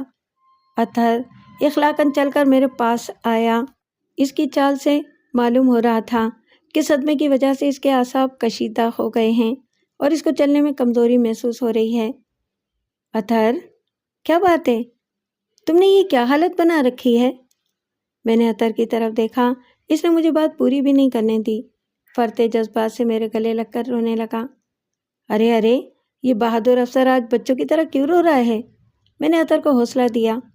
اطہر تو واقعی بہت سنجیدہ تھا اور نسیم کے زخمی ہونے کا اسے سخت صدمہ تھا۔ میں اس کو چھوڑوں گا نہیں سر، اطہر نے مجھ سے علیحدہ ہوتے ہوئے کہا۔ میں اس کی گروہ کا نام و نشان مٹا دوں گا۔ کس کے گروہ کا؟ میں نے حیرانگی سے پوچھا۔ علیم شاہ، سیکوب، بادشاہ خان وغیرہ وغیرہ۔ یہ کام اسی گروہ کے ایک آدمی نے کیا ہے، مجھ سے بدلہ لینے کے لیے، کیونکہ ان کا ایک آدمی میرے ہاتھوں، اطہر بولے جا رہا تھا۔ میں نے اس کے منہ پر ہاتھ رکھ دیا۔ اطہر، ہوش کی دوا کرو، لوگوں کے کان ہماری طرف ہیں۔ جو کچھ کرنا ہوگا سوچ سمجھ کر کرنا ہوگا، اور اس میں بھی تمہارے ساتھ ہوں گا۔ میں نے اطہر کو سمجھاتے ہوئے کہا، مجھے چودھری اشرف نے سب کچھ بتا دیا ہے۔ تمہارے اور نسیم کے تعلقات پر وضاحت سے بات ہوگی۔ ابھی ہمیں نسیم کی جان بچانی چاہیے۔ اس کے بعد ہم نسیم کے کمرے کی طرف چل پڑے۔ چند منٹ بعد ہم اسپتال کے VIP روم میں نسیم کو سفید بے داغ بستر پر لیٹا ہوا دیکھ رہے تھے، مگر جو کچھ ہمارے سامنے تھا اس میں صرف نسیم کو تصور کی آنکھ سے دیکھنا ہی ممکن تھا۔ اس کا سارا جسم پٹیوں میں لپٹا ہوا تھا۔ اس کے دائیں ہاتھ پر ایک اسٹینڈ سے گلوکوز کی تھیلی لٹک رہی تھی، جس کی ٹیوب کہیں چادر کے نیچے جا کر غائب ہو گئی تھی۔ ایک نرس قطرہ قطرہ ٹپکنے والے گلوکوز کو شفاف نلکی میں غور سے دیکھ رہی تھی، اور ڈاکٹر کی ہدایت کے مطابق اس میں دوسری دوائیں شامل کرنے کے بعد گلوکوز کے خون میں شامل ہونے کی رفتار میں کم کر رہی تھی۔ دوسری جانب کے اسٹینڈ پر خون سے بھری ہوئی تھیلی معلق تھی، مگر استعمال نہیں ہو رہی تھی۔ تینوں ڈاکٹر جو ورما کے ماتحت تھے خود بخود پیچھے ہٹ گئے۔ ہم آگے بڑھے۔ ایسی صورت میں ڈاکٹروں سے پوچھنا کہ نسیم بیان دینے کے قابل ہے بے وقوفی تھی۔ وہ موت سے جنگ لڑ رہی تھی۔ میں نے چودھری اشرف سے کہا کہ یہاں پر مضبوط قسم کی گارڈ تعینات کر دی جائے، چونکہ میں ابھی بھی نسیم پر حملے کا خطرہ محسوس کر رہا تھا۔ نسیم کے بچ جانے کی صورت میں سیکو کے گروہ کو پتہ چل سکتا تھا اور قاتلوں کا بھی۔ اطہر سے میں نے کہا کہ میں اب تھک چکا ہوں، صبح دفتر آ جاؤ۔ SP صاحب سے تمہاری بحالی کے لیے بھی درخواست کریں گے اور تمہارا قصہ بھی تفصیل سے سنیں گے۔ کون سا قصہ سر؟ اطہر نے تعجب سے چودھری اشرف کی طرف دیکھا جو شرارت سے مسکرا رہا تھا۔ تمہاری اور نسیم کی داستان عشق، میں نے مسکراتے ہوئے جواب دیا۔ کوئی ایسی بات نہیں ہے سر، اطہر نے چودھری اشرف کی طرف گھورتے ہوئے کہا۔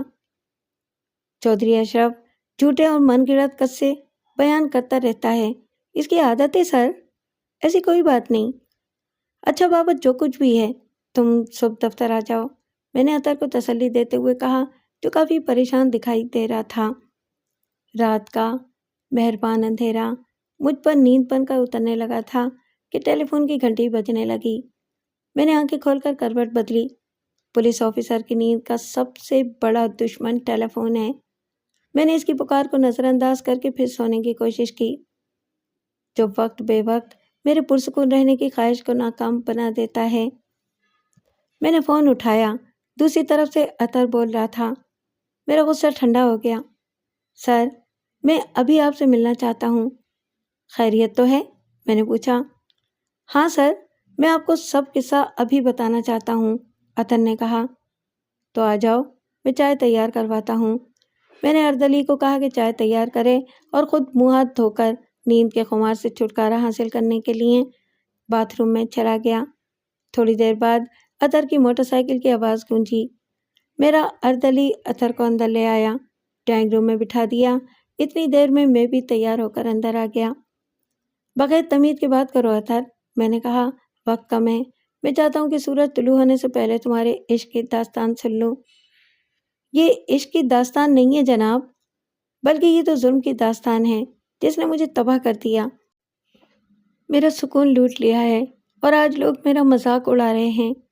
اطہر جذبات سے بھرپور آواز سے بولے چلا جا رہا تھا۔ میں سمجھتا ہوں اطہر، میں نے بات کاٹتے ہوئے کہا، کسی کو طول مت دو، جو کہنا ہے مختصراً کہہ ڈالو۔ تو سنیں صاحب، اطہر نے پھر بات شروع کی۔ وہ لمحے جوانی کے لیے بڑی ہی سنگین ہوتے ہیں جب راوی جوان ہوتا ہے۔ ایک سہانی رات تھی اور میری ڈیوٹی کچھ سیاسی پناہ گزینوں پر لگ گئی جو کہ ایک ہوٹل میں ٹھہرائے گئے تھے۔ نسیم کی ڈیوٹی بھی وہاں تھی، اس کو بھی رات بھر اسی جگہ ڈیوٹی دینا تھی۔ میں نسیم کا نام بھی پہلے سے جانتا تھا۔ ایک دفعہ جب یہ ہیڈ کانسٹیبل تھی تو میں اس سے پولیس ہیڈ کوارٹر میں ملا تھا۔ کسی نے کہا کہ اس کی پروموشن کے لیے ایک اپیل تیار کر دیں۔ میں نے اس کی پروموشن کی اپیل تیار کر دی، جو کہ اس نے بعد میں بتایا کہ اس کی کاپی اس نے اب تک اپنے پاس رکھی ہوئی ہے۔ اس دوران سرے راہ کبھی کبھی ملاقات ہو جاتی۔ میں نے اس کی طرف کبھی توجہ نہ دی، مگر اس رات یہ میرے کمرے میں آئی، چونکہ سونے کے لیے اور رات بھر آرام کرنے کے لیے اس کے پاس کوئی دوسرا کمرہ نہیں تھا۔ میں نے پہلی دفعہ اس کے سراپے پر بھرپور نگاہ ڈالی، اور میں یہ اعتراف کرنے میں بالکل ہچکچاہٹ محسوس نہیں کرتا کہ میں نے اس میں بے انتہا کشش محسوس کی جس نے مجھے اندر سے ہلچل مچا دی۔ اطہر ذرا دیر کے لیے رکا، پانی کا گھونٹ پیا، سگریٹ سلگایا، دو ایک لمبے لمبے کش لیے اور اپنا بیان جاری رکھتے ہوئے بولا، اس رات نسیم نے بھی کچھ اضطراب سا، ایک بے چینی سی محسوس کی۔ میں آنکھیں بند کر کے لیٹ گیا۔ تھوڑی دیر بعد کروٹیں لینے کے بعد میں نے دیکھا کہ نسیم زمین پر لیٹی ہوئی ہے۔ اس نے کمرے کی 2-3 کرسیوں کے گدے نکال کر ان کو فرش پر رکھ کر ایک بستر سا بنا لیا تھا۔ میں دیکھ رہا تھا کہ وہ تکلیف محسوس کر رہی ہے۔ مجھ سے رہا نہ گیا۔ میں نے لیٹے لیٹے کہا، نسیم، اگر تم برا نہ مانو تو اس بیڈ پر آ جاؤ، یہ ڈبل بیڈ ہے اور اس پر کافی جگہ ہے۔ میں نے ڈرتے ڈرتے کہا اور اس کا رد عمل دیکھنے لگا۔ میں نے دیکھا کہ اس نے اس بات کا کوئی شدید رد عمل ظاہر نہیں کیا اور بولی، سر، آپ فکر نہ کریں، میں یہاں ٹھیک ہوں۔ اگر تکلیف ہوئی تو میں بیڈ پر سو جاؤں گی۔ میں سمجھ گیا کہ آگ ادھر بھی لگ چکی ہے۔ اب صرف شرم و حیا کی دھندلی سی دیواریں حائل ہیں جن کو ہم دونوں میں سے کوئی تو توڑے گا ہی۔ میں غنودگی کے عالم میں لیٹا ہوا تھا۔ میں نے محسوس کیا کہ میرے بستر کے بائیں طرف ایک گٹھری سی پڑی ہے۔ میں نے چھوا تو وہ سانس لیتی ہوئی نسیم تھی۔ کیا میں خواب دیکھ رہا تھا؟ اور پھر یہ کہنے کی تو ضرورت ہی نہیں ہے کہ میں نے محبت کے فاصلے بہت جلد طے کر لیے۔ اب ایک رات اس نے مجھ سے کہا کہ میری ڈکشنری میں جدائی یا علیحدگی کا کوئی لفظ نہیں ہے۔ کبھی بھولے سے بھی یہ خیال نہ کرنا کہ میں اب تم کو چھوڑ دوں گی۔ میرے متعلق سنی سنائی باتوں کا خیال نہ کرنا۔ ایسی باتیں وہ لوگ کرتے ہیں جن کے نزدیک انگور کھٹے ہوتے ہیں۔ اس طرح اس نے 2-4 زکندیں ایسی بھری کہ میں اس کی محبت میں واقعی دیوانہ سا ہو گیا۔ اب وہ روزانہ رات کو 11 بجے میرے کمرے میں آتی اور صبح چلی جاتی۔ ایک رات اس نے مجھ سے وقت پوچھا۔ میں نے گھڑی دیکھ کر وقت تو بتا دیا، مگر اپنی گھڑی فوراً دیوار پر دے ماری اور اس سے کہا، وہ گھڑی جو اتنا تیز رفتار دوڑ رہی ہو، جو ہمارے وصل کے لمحات کو اپنی ننھی ننھی سوئیوں سے بتائے، اسے توڑ دو، تاکہ نہ یہ گھڑی رہے گی اور نہ کچھ ہوگا۔ ایک رات میں بہت تھکا ہوا تھا تو وہ میرے پیر دبانے لگی۔ نہ جانے میں کب سو گیا۔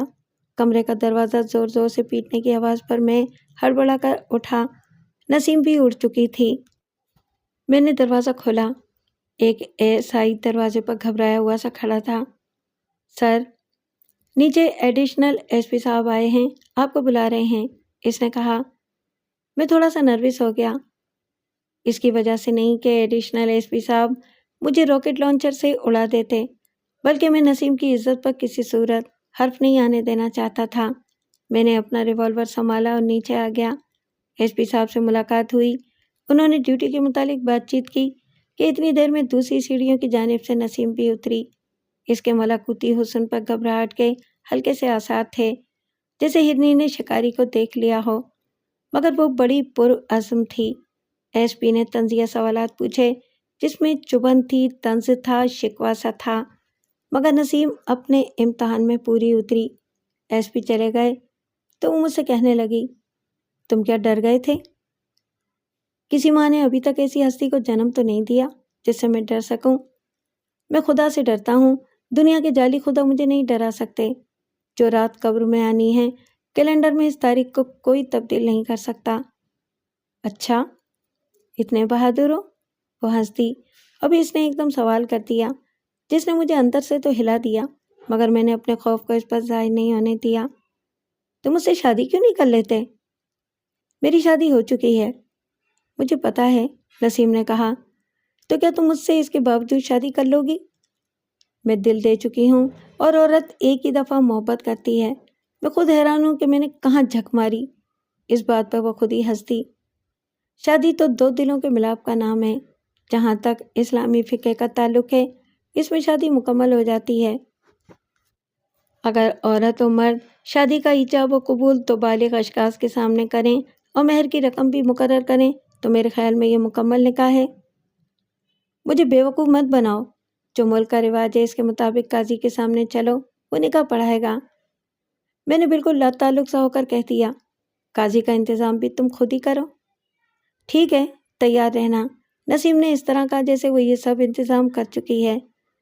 میں نے عطر کا کافی وقت لے لیا تھا۔ مجھے نہیں معلوم تھا کہ میں نے عطر کا کافی وقت لے لیا تھا۔ میں نے اس سے پوچھا، تو پھر تم نے نکاح کر لیا؟ سر، اس میں چودھری اشرف نے اہم کردار ادا کیا۔ چودھری صاحب میرے سینئر ہیں، جیسے بھی ہیں۔ ہمیں ان کی اچھائیوں اور برائیوں کے ساتھ ان کو اپنانا پڑتا ہے۔ ہم کچھ کہہ دیتے ہیں تو وہ ایک زنانی کی طرح رس کر بیٹھ جاتے ہیں۔ اطہر کی باتوں پر مجھے ہنسی آ گئی۔ میں نے پوچھا، تمہاری اس داستان ہوش ربا سے چودھری اشرف کا کیا تعلق ہے؟ میں بتاتا ہوں سر۔ اطہر نے اپنی ہتھیلی کو مکے کی شکل بنا کر گلے کی رگیں پھلا کر کہا، ایک دن ایک جگہ میں غلطی سے چلا گیا جہاں مے نوشی کا دور چل رہا تھا۔ وہاں اشر صاحب بھی تھے۔ میں نے ڈرائیور کو جو چرس کا سگریٹ پی چکا تھا کہا تھا کہ نسیم کو بلا لائے۔ نسیم نے ڈرائیور کی چرس نوشی دیکھ لی ہوگی، وہ ٹال گئی اور نہیں آئی۔ اشرف اور اس کے دوستوں نے میری بڑی بھد اڑائی۔ اشتعال میں تو آدمی قتل بھی کر جاتا ہے۔ میں اٹھا۔ میں نے کہا کہ اگر وہ آج اس جگہ نہیں آئی تو میں واپس نہیں آؤں گا اور پھر کچھ ہو جائے گا۔ میں اٹھا اس کے گھر گیا۔ وہ اس لباس میں تھی کہ اگر میں یہ کہوں کہ اگر حوریں جنت میں کوئی لباس پہنتی ہیں اور وہ لباس پہن کر خوبصورت نظر آتی ہیں تو وہ بھی جنت کی حور ہی تھی، اس لباس میں نظر آ رہی تھی۔ میں نسیم کو لے کر اسی جگہ آیا جہاں اپنے ہم نوالہ لوگوں کو چھوڑ آیا تھا۔ یہ لوگ سیڑھیاں اتر رہے تھے۔ سرخ قالین پر آہستہ آہستہ اترتے ہوئے ان لوگوں نے مجھے اور نسیم کو دیکھا۔ اشرف نے فوراً دایاں ہاتھ اوپر اٹھایا اور کہا، یور آنر، تم جیت گئے، یو آر ونر۔ میرے لیے یہی کافی تھا۔ میں واپس پلٹا اور ہوٹل میں آیا۔ نسیم غصے میں نظر آ رہی تھی۔ اور کن کن لوگوں کے سامنے میری نمائش کرو گے؟ بولو۔ اس نے اس انداز سے مجھ سے بات کی کہ میں برداشت نہ کر سکا، مگر اس نے مجھے صفائی بھی پیش نہ کرنے دی۔ تم آج مجھ سے نکاح کرو گے، وہ بھپری ہوئی شیرنی کی طرح بولی۔ میں اس کے اس طرح مخاطب ہونے سے گھبرا گیا۔ میں تیار ہوں، میں نے بھی اسی طرح جواب دیا۔ اس نے کسی جگہ فون کیا جو بعد میں معلوم ہوا کہ ایک پیشہ ور نکاح خواں ہیں۔ وہ پہلے ہی بات کرائی تھی۔ اس نے فون پر کہا، حاجی صاحب ہم آ رہے ہیں، ہر چیز تیار رہے۔ ادھر سے نہ جانے کیا جواب ملا اور اس نے مجھے چلنے کا اشارہ کیا۔ میں بھی اس کے پیچھے پیچھے گیا اور گاڑی میں بیٹھ گیا۔ ایک جگہ گاڑی روکی، شاید وہ راستہ بھول گئی تھی۔ ڈرائیور کو ایک دو گلیوں میں گاڑی گھمانے کے لیے کہا۔ آخر اس نے ایک مکان کے سامنے گاڑی کھڑی کی، اتری اور مجھے بھی اتارا۔ لکڑی کی سیڑھیاں رات کے سناٹے میں کافی آواز پیدا کر رہی تھیں۔ ایک فلیٹ کے پاس اس نے آواز دی، معین بھائی۔ معین بھائی شاید اس کا انتظار ہی کر رہے تھے۔ انہوں نے ایک کمرہ کھولا جس کے فرش پر ایک چادر میلی سی بچھی ہوئی تھی۔ مجھے نسیم نے اس پر بیٹھنے کے لیے کہا۔ مجھے وردی میں فرش پر بیٹھنے میں دقت محسوس ہو رہی تھی۔ اس نے مجھے گھورا۔ وہ غصے میں اس قتل گاہ میں بھی حسین نظر آ رہی تھی۔ نکاح خاں کا گھر بھوتوں کا مسکن معلوم ہو رہا تھا، اور وہ کمرہ، نہ جانے کتنے بھاگے ہوئے جوڑوں کا نکاح رات کے اندھیروں میں اس کمرے میں اس پیشہ ور نکاح خانے میں پڑھایا ہوگا۔ تھوڑی دیر میں اس نے نکاح کے کاغذات نکالے، میرا نام اور بلدیت دیکھی۔ یہ حالت دیکھ کر میں بالکل ٹریپ ہو گیا ہوں۔ مجھے ہوش آنا شروع ہو گیا۔ میرے تمام حواس خمسہ نے ایک انگڑائی لے کر مجھے بالکل نارمل بنا دیا۔ میرا خیال ہے کہ نسیم نے نکاح خاں کو پوری طرح بریفنگ دی ہوئی تھی۔ اس نے فوراً رجسٹر کے اوراق پر کرنے شروع کر دیے۔ وہ قوت جو پولیس افسر کو چوکنا کر دیتی ہے وہ مجھ میں اوت کر آئی تھی، اور میں ان تمام حملوں کا مقابلہ کرنے کے لیے تیار ہو گیا تھا۔ نکاح خاں نے میرا نام پوچھا، میں نے صحیح بتا دیا۔ جو ہی اس نے میرے والد کا نام پوچھا، میں نے غلط بتایا اور گھر کا پتہ بھی غلط درج کرایا۔ نسیم خوش تھی کہ اس کا نکاح ملک کے رواج اور قانون رائج الوقت کے تحت ہو رہا ہے۔ وہ خوشی خوشی تمام خانے پر کروا رہی تھی۔ مہر کے خانے پر آ کر رکی۔ نکاح خاں نے میری طرف دیکھا۔ میں نے کہا، نسیم خانم جتنا مہر بندھوانا چاہتی ہو لکھ دو۔ 4 لاکھ سکہ رائج الوقت کی آواز نسیم کے منہ سے نکلی اور میں نے منظوری کا اعلان کر دیا۔ 4 لاکھ میں تو لڑکی بڑی سستی ہے، میں نے طنز کیا۔ نسیم سمجھ نہ سکی، اور پھر ایک اور خانہ تھا کہ کوئی اور خواہش یا شرط۔ اس پر نسیم نے کہا کہ مجھے علیحدہ مکان لے کر رکھیں گے۔ نو نو نو، میں نے 3 دفعہ انگریزی میں کہا اور جواباً بولا، جس وقت مجھ میں توفیق ہوگی۔ نکاح خاں جو کہ صرف اپنی فیس میں زیادہ دلچسپی لے رہا تھا، فوراً تعمیل کی۔ وہ بھاگ کر نیچے سے 2 گواہ لے آیا تھا۔ گواہ بھی سول اسپتال کے پیشہ ور خون بیچنے والے چرسی قسم کے تھے، جن کو مجھے وردی میں دیکھ کر رشا پیدا ہو گیا۔ ایک کو تو میں نے نکاح خاں کی سیڑھیاں چڑھتے وقت 2-4 ٹھڈے بھی مارے تھے۔ وہ ایک ٹھیلے پر سو رہا تھا، اور یوں ہی میں نے دادا گیری کے اظہار کے طور پر اس کا ٹھیلا میں اس کے الٹا دیا تھا۔ وہ تو پہلے ہی سے ڈرا ہوا تھا۔ نکاح خاں نے جلدی جلدی چاروں پرتوں پر نسیم کے دستخط کروائے اور ایک خالی اسٹامپ پیپر پر جو کہ بالکل کوڑا تھا دستخط بھی کرائے۔ مجھ سے دستخطوں کے لیے کہا۔ میں نے ایک پرت پر الٹے ہاتھ سے الٹی سیدھی لکیریں کھینچ دیں۔ آخر نکاح خاں مجھے بیوقوف تو نہیں بنا سکتا تھا۔ پھر اس نے کچھ دعا پڑھی جس کو لوگ نکاح پڑھانا کہتے ہیں۔ میں دیکھ رہا تھا کہ نسیم پوری طرح خوش نظر آ رہی تھی اور نکاح خاں کی طرف بڑی احسان مندانہ نظروں سے دیکھ رہی تھی۔ اب مجھے معلوم تھا کہ فیس کا مسئلہ پیدا ہونا ہے۔ میں نے پینٹ کی پچھلی جیب سے نیا 1000 روپے کا نوٹ نکال کر نسیم کو دیا۔ اس نے بجائے ہاتھ میں پکڑنے کے فرش پر ہی لاتعلقی سے رکھ دیا۔ میں نے آنکھ بچا کر 1000 روپے کا نوٹ دوبارہ جیب میں رکھ لیا۔ نکاح خاں نے نسیم کو کہا کہ باقی کارروائی صبح ہوگی، اس کے لیے 4000 روپے دے دو۔ نسیم نے وہ نوٹ تلاش کرنا شروع کیا۔ میری طرف دیکھا تو میں نے کندھے اچکائے اور کہا، میں نے ابھی تو تمہیں دیا ہے۔ ادھر ادھر تلاش کیا، 1000 کا نوٹ باہر ہوتا تو ملتا، وہ تو وہیں چلا گیا تھا جہاں سے باہر آیا تھا۔ خیر، نسیم کے پرس میں کوئی 400 روپے تھے، وہ نکاح خاں کو دیے اور باقی ادھار کر کے ہم وہاں سے چل دیے۔ گویا ادھار میں ہمارا نکاح ہو گیا۔ نسیم نے اس نکاح کو بڑی سنجیدگی سے لیا، مگر اس کو معلوم نہ تھا کہ صبح کو کیا ہونے والا ہے۔ اس روز رات کو نسیم اپنا سب کچھ میرے حوالے کر چکی تھی۔ جو باقی بچا وہ بھی اس روز لٹا چکی اور صبح اپنے گھر چلی گئی۔ یہاں پہنچ کر عطر صاحب پھر رک گئے۔ عطر پلیز، میں نے کہا، مختصر کر دو اس کو۔ اب تمہاری اس پوری داستان کا تعلق ہمارے کیس سے کیا ہے؟ اس پر روشنی ڈالو۔ یہی تو میں بتاؤں گا، عطر نے کہا۔ نسیم کو جان سے مار ڈالنے کا اقدام اسی گروہ کا ہے۔ کچھ دن پہلے مجھے کھلم کھلا دھمکی دی گئی تھی کہ ہم نسیم کو جان سے مار ڈالیں گے۔ ذرا رکو عطر، میں نے کہا۔ بھائی، سوال یہ پیدا ہوتا ہے کہ اگر اس گروہ کے شرکاء نے بدلہ لینا تھا تو تمہارے بچوں یا بیوی گویا تمہارے کسی رشتہ دار کو نقصان پہنچاتے۔ نسیم بیچاری کو قتل کر کے ان کو کیا ملتا؟ سر، یہ ایک بہت بڑی سازش ہے، عطر نے ہکلاتے ہوئے کہا۔ نکاح کے بعد کے واقعات بتانے کی مجھے اجازت دی جائے تو یہ الجھن بھی ختم ہو جائے۔ اچھا بتاؤ بھائی، میں نے بے چارگی سے جواب دیا۔ نکاح کے اگلے دن عطر نے پھر اپنی بات شروع کی۔ میری ملاقات چودھری اشرف سے ہوئی۔ ان کو میں نے نکاح کے بارے میں بتایا۔ وہ میری مدد کرنے کے لیے تیار ہو گئے۔ میں نے ان سے کسی طرح سے بھی وہ نکاح کے کاغذ اس نکاح خاں سے حاصل کر لے۔ حالانکہ وہ نسیم کے خلاف تو استعمال ہو سکتے تھے، مگر نسیم میرے خلاف اس فراڈ نکاح خاں کے تیار کیے ہوئے نکاح کے کاغذ کو استعمال نہیں کر سکتی تھی۔ ان کاغذوں پر نسیم کے دستخط تھے، میں نے تو صرف الٹے ہاتھ سے لکیریں ہی کھینچی تھیں۔ تم نے تو پھر نسیم کے جذبات کو ٹھیس پہنچائی، اس کی پرخلوص محبت سے دھوکہ کیا، میں نے عطر کو سرزنش کرتے ہوئے کہا۔ ایسا نہیں ہے سر، عطر نے کہا۔ اس کے گھر والے اس نکاح کے سخت خلاف ہو گئے اور مجھے ان کی طرف سے جان سے مار ڈالنے کی دھمکی موصول ہوئی۔ اشرف نے نکاح ناموں کے چاروں پرت حاصل کر کے مجھے دے دیے۔ جب نسیم کو پتہ چلا تو وہ ایک بھوکی شیرنی بن گئی۔ وہ مجھ سے بدلہ لینے پر اتر آئی۔ اس نے کہلوایا، ہم تو قبر کی گہرائیوں تک اپنے دشمن سے بدلہ لیتے ہیں۔ اس جب کلیش کا سیکو کے گروہ کو معلوم ہو گیا۔ انہوں نے ایک تیر سے دو شکار کرنے کی کوشش کی۔ وہ کس طرح؟ میں نے پوچھا۔ وہ اس طرح کہ انہوں نے ایک تو نسیم کو زخمی کر کے مجھے ذہنی اذیت دی، دوسرے انہوں نے یہ خیال کیا کہ نسیم کی اور میری سر جنگ جاری ہے۔ نسیم جب زخمی ہوگی تو لازماً اس کے گھر والوں کو مجھ پر ہی شک ہوگا۔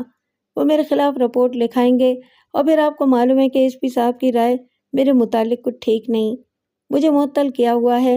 اور ہاں، دوسری بات جو شاید آپ کے ماتحتوں کے نوٹس میں نہیں آئی، وہ بھی مجھے پھنسانے کی ایک نہایت شاطرانہ چال تھی۔ نسیم زخمی حالت میں جہاں ملی ہے وہاں انگلی سے انگریزی کے 3 حروف ATH ریت پر لکھے ہوئے تھے۔ اس سے یہ تاثر دینے کی کوشش کی گئی ہے کہ نسیم نے بے ہوش ہونے سے پہلے حملہ آور کا نام ریت پر لکھنے کی کوشش کی ہے، اور وہ میرے نام کے صرف 3 حروف ہی لکھ سکی اور پھر بے ہوش ہو گئی۔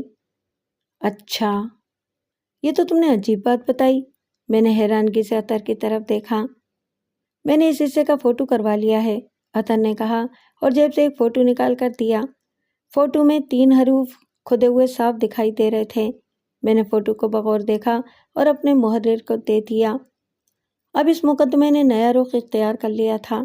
بدماشوں نے عطر کے خلاف شکوک پیدا کر دیے تھے اور یہ اسی وقت دور ہو سکتے تھے جب نسیم ہوش میں آ کر بیان دے۔ اسی دوران اطلاع ملی کہ عدالت عالیہ نے سیکور اور بادشاہ خان کو ضمانت پر رہا کرنے کا حکم دے دیا ہے۔ یہ ہمارے لیے ایک اور چیلنج تھا۔ دونوں زخمی بھیڑیے کی طرح جیل سے باہر آئیں گے اور ہمارے لیے مصیبت کا سامان پیدا کریں گے، مگر ہم ان کا چیلنج قبول کرنے کے لیے تیار تھے۔ ہمارے سامنے اہم باتیں حل طلب یہ تھیں: شہزاد کو برآمد کرنا، نسیم کے قاتلوں کا پتہ لگانا، سیکو کے گروہ کا قلع کما کرنا۔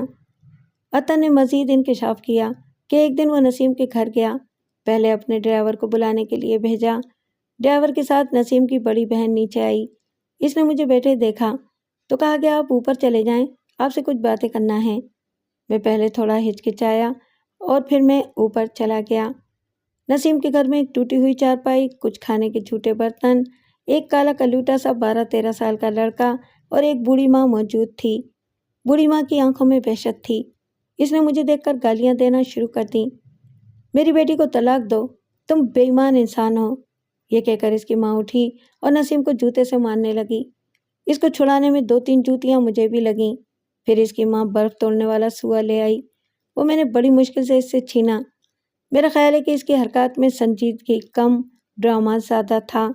بہرحال حالات کے تقاضوں کے تحت یہ فیصلہ کرنا تھا کہ میں نسیم سے کوئی تعلق نہ رکھوں۔ نسیم کی بے چارگی، اس کی ماں کی بربریت اور ایک پیشہ ور کہبہ کی طرح کا سلوک، جیسے اس کے ہاتھ سے کوئی سونے کی چڑیا چھین رہا ہے۔ میں یہ کہنے پر مجبور ہو گیا کہ نسیم سے میں پیار کرتا ہوں، کرتا رہوں گا۔ دنیا کی کوئی طاقت مجھے اس سے جدا نہیں کر سکتی۔ یہ کہہ کر میں اٹھا اور دروازہ کھول کر باہر آ گیا۔ میرا موڈ بہت خراب ہو چکا تھا۔ میں سیدھا اپنے ایک دوست کے گھر گیا اور رات بھر شراب پیتا رہا، اور پھر میرا روزمرہ کا یہ معمول ہو گیا کہ میں شراب میں اپنا سکون تلاش کرنے لگا۔ ڈاکٹر نے کہا کہ السر تو تمہیں ہو ہی گیا ہے، اب زیادہ مینوشی سے دماغ کی رگ بھی پھٹ سکتی ہے۔ وقت گزرتا گیا۔ اس دوران میری اس سے ملاقات نہیں ہوئی۔ سر جنگ اس کے خاندان کے لوگوں اور میرے درمیان جاری تھی۔ ایک دن وہ ایک ایسی ڈیوٹی پر آئی جہاں پر میری بھی ڈیوٹی تھی۔ اس نے مجھ سے بات نہیں کی۔ میں نے از خود اس کو بلایا۔ وہ بھپنی ہوئی زخمی شیرنی کی طرح میری طرف لپکی۔ میں تم سے کوئی تعلق نہیں رکھنا چاہتی، تو تم نکاح کے وہ تمام کاغذ پھاڑ دو۔ نسیم، تمہیں یقین کیوں نہیں آتا؟ میں اب بھی تمہارا ہوں، تم سے محبت کرتا ہوں۔ میں نے اس کی بڑی بڑی نیلی آنکھوں میں جھانک کر دیکھا۔ جی نہیں، مجھے تم سے کوئی محبت نہیں ہے، بے ضمیر انسان، اس نے طنزیہ کہا۔ اب ضمیر کے الفاظ پر آپ یقین جانیے کہ میرے تن بدن میں آگ لگ گئی۔ میرا ہاتھ ریوالور کی طرف اٹھا اور پھر مجھے خیال آیا کہ تم تو بزدل ہو، عورتوں پر ہاتھ اٹھاتے ہو۔ تم جو کچھ چاہے کہہ لو، میں نے کہا۔ محبت کرنے سے مجھے دنیا کی کوئی طاقت نہیں روک سکتی۔ محبت تو ایک احساس کا نام ہے جو کبھی فنا نہیں ہوتا۔ پاگل خانہ کہاں ہے؟ اس نے چودھری اشرف سے پوچھا، جو ہماری بات چیت میں شامل ہو گیا تھا۔ مجھے بہت غصہ آیا۔ میں نے کہا، کمرہ نمبر 202 اس ہوٹل میں، جہاں تم نے میرے ساتھ راتیں گزاری ہیں، جہاں تم نے مجھے 5 دن تک لگاتار محبت کا راگ الاپا، وہ ہے ہماری محبت کا پاگل خانہ۔ خفت اس کے چہرے پر نمایاں تھی۔ آج سے 2 سال پہلے میں واقعی یہ سمجھتا تھا کہ تمہارا حصول میرے لیے سارے خوابوں کی تعبیر ہے۔ میری جنت کی تکمیل تم کر سکتی ہو، اور تمہارے بغیر میری زندگی جہنم کے عذاب سے بدتر ہوگی۔ مگر وہ وقت گزر گیا۔ نسیم، اب تم لوٹ آئی ہو، لیکن گزرا ہوا وقت تو واپس نہیں آ سکتا۔ میں نے تمہارے بغیر جینا سیکھ لیا ہے۔ یہ کہہ کر میں اٹھ گیا اور وہاں سے واپس آ گیا۔ پھر میری ملاقات اس سے نہیں ہوئی۔ سر، یہ ہے میری ادھوری سی نامکمل سی کہانی۔ اور پھر میں نے سنا کہ نسیم کے چاقو لگے ہیں۔ آپ سے اسپتال میں ملاقات ہوئی، اور اب میں نے فیصلہ کیا ہے کہ ان بدماشوں کے ساتھ آخری راؤنڈ کا، چاہے اس میں میری جانی کیوں نہ چلی جائے۔ صبر سے کام لو۔ میں عطر کے پاس گیا، اس کے چہرے کو تھپتھپایا۔ اس لڑائی میں بھی تمہارے ساتھ ہوں، مگر ہم یہ جنگ قانون کے دائرے میں رہتے ہوئے لڑیں گے، قانون کو ہاتھ میں نہیں لیں گے۔ میں نے ایس پی صاحب سے ملاقات کی، اطہر کی معطلی کے متعلق بھی بات چیت ہوئی۔ میری درخواست پر دونوں افسروں کو بحال کر دیا گیا اور پھر ہم اس مکان کی جانب جا رہے تھے جو میرے مخبروں نے بتایا تھا کہ یہ علیم شاہ، سیکو اور بادشاہ خان کا سب سے بڑا اڈہ ہے۔ علیم شاہ کی موت کے بعد سیکو اور بادشاہ خان اب اس اڈے کو اپنی مجرمانہ سرگرمیوں کے لیے استعمال کرتے ہیں۔ اطہر جذبات سے پاگل ہوا جا رہا تھا اور میں ڈر رہا تھا کہ یہ جذبات میں آ کر قانون کی حدود سے تجاوز نہ کر بیٹھے، اس کی گولیاں غیر قانونی طور پر چل کر ہمیں کسی مصیبت میں نہ پھنسا دیں۔ میں نے اشرف اور طارق دونوں کو سمجھایا کہ اس کو کنٹرول کرنا، یہ بدلہ لینے کے جذبے میں پاگل ہوا جا رہا ہے۔ ایگل اسکواڈ کے دستے کے 20 نوجوان بھی ہم نے ساتھ لیے۔ کچھ فورس مجھے اپنے ایس پی صاحب نے دی۔ ہم نے آدھی رات سے کچھ ہی دیر بعد اس جگہ کو چاروں طرف سے گھیر لیا جو کہ خاردار تاروں سے گھری ہوئی تھی اور ان خاردار تاروں میں بجلی کا کرنٹ دوڑ رہا تھا۔ ہمارے ساتھ الیکٹریشین بھی تھے جنہوں نے تلاشیں بسیار کے بعد تاروں سے کرنٹ ختم کیا۔ اس بڑی عمارت پر گھومنے والی سرچ لائٹس لگی ہوئی تھیں۔ جو ہی سرچ لائٹ نے 2 چکر لگائے، بلڈنگ کے پہرے داروں نے ہمیں دیکھ لیا اور پھر گولیوں کی بارش شروع ہو گئی۔ دونوں طرف سے مشین گن اور کلاشنکوف کے فائر کھول دیے گئے تھے۔ میں، اطہر اور طارق ایک طرف سے، چودھری اشرف، امانت جاوید اور کچھ کانسٹیبل دوسری طرف سے لوہے کی خاردار تاریں عبور کر چکے تھے اور بلڈنگ کے رہائشی حصے میں پہنچ چکے تھے۔ بنگلے کی تمام بتیاں گل ہو گئیں، اندھیرے میں کوئی چیز دکھائی نہیں دے رہی تھی۔ اب ہمارے لیے سوائے اس کے کہ اشکاور گیس پھینکی جائے کوئی چارہ کار نہیں تھا۔ اطہر نے یہاں بھی مردانگی دکھائی، خوب حوصلہ مندی سے کام لیا۔ اس پر ایک جنون سوار تھا ان لوگوں کو کچا چبانے کا جنہوں نے اس کی نسیم کو چاقوں سے گھائل کر دیا تھا۔ وہ اور طارق ایک کمرے میں گھسے۔ تاریکی میں ایک سایہ ان کو باہر جاتا دکھائی دیا۔ اس کے ہاتھ میں ایک تھیلا اور دوسرے میں کلاشنکوف تھی۔ اطہر نے بغیر نشانہ لیے ہوئے اپنی SMG سے بسٹ مارا۔ اندھیرے میں ایک ہلکی سی چیخ سنائی دی اور وہ شخص وہیں ٹھہر ہو گیا۔ اطہر نے پورا میگزین خالی کر دیا۔ کچھ دیر بعد سرچ لائٹ لیے ہوئے امانت جاوید اور اشرف بھی دوسری طرف سے پہنچ گئے۔ میگا فون سے میں نے اعلان کیا کہ تم لوگ چاروں طرف سے گھر گئے ہو، بچنا مشکل ہے، ہاتھ اوپر اٹھا کر باہر آ جاؤ۔ ہمارے الیکٹریشین نے تمام لائٹس روشن کر دیں۔ اطہر نے ایک گولی کھلی ہوئی کار کی ڈگی پر ماری، آگ بھڑک اٹھی۔ دیکھتے ہی دیکھتے پورا مکان آگ کی لپیٹ میں آ گیا اور پھر 4 شخص ہاتھ اوپر اٹھائے باہر آتے ہوئے دکھائی دیے۔ اطہر نے یہاں پر قانون سے تجاوز کیا۔ ملزمان جب ہاتھ اوپر اٹھا کر اپنے آپ کو قانون کے حوالے کر ہی رہے تھے تو اس نے میگزین چلائی اور بلا دھڑک بسٹ مارا۔ وہ چاروں شخص خون میں لت پت ڈھیر ہو گئے۔